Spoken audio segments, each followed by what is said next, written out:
கர்த்தருடைய பரிசுத்த நாமத்திற்கு மகிமை உண்டாவதாக. இன்றைய இறைவார்த்தை 2 கொரிந்தியர் 4வது அதிகாரம் 10வது வசனம். கர்த்தராகிய இயேசுவினுடைய ஜீவனும் எங்கள் சரீரத்திலே விளங்கும்படிக்கு இயேசுவின் மரணத்தை எப்பொழுதும் எங்கள் சரீரத்தில் சுமந்து திரிகிறோம்.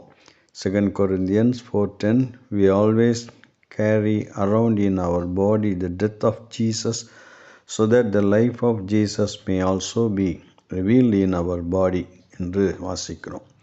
இயேசு கிறிஸ்துவினுடைய மரணத்தை, அதாவது பாடுகளை, உடைய துன்பங்களை சுமப்பது, மரணத்தின் மூலமாக கிறிஸ்து அருளுகிற நன்மைகளை சுமப்பது, அவமானத்தை சுமப்பது, தேவனுடைய வெளியேறப்பெற்ற ஜீவனையும் நாம் சுமக்கிறோம் என்பதற்கு அடையாளமாக இங்கே சொல்லப்பட்டிருக்கிறது.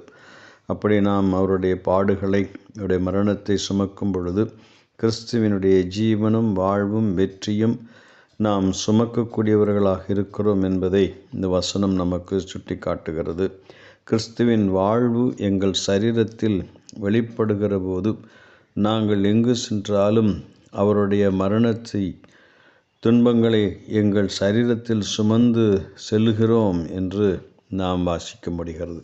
ஆகவே தேவனுடைய மரணத்தை, அவருடைய பாடுகளை, அவருடைய துன்பங்களை, அவருடைய உபத்திரவங்களை நாம் சுமப்பது என்பது எப்பொழுதும் நாம் அவருடைய ஜீவனையும், அவருடைய வாழ்வையும், அவருடைய உயிர்த்தெழுதலினுடைய அற்புதத்தையும் நாம் சுமந்து திரிகிறோம் என்பதுதான் இந்த வார்த்தையினுடைய அர்த்தமாக இருக்கிறது என்பதை அறிந்து தேவனுக்கு நன்றி சொல்லுவோம். கர்த்தர் இந்த வார்த்தைகளை நமக்கு ஆசீர்வதிப்பாராக.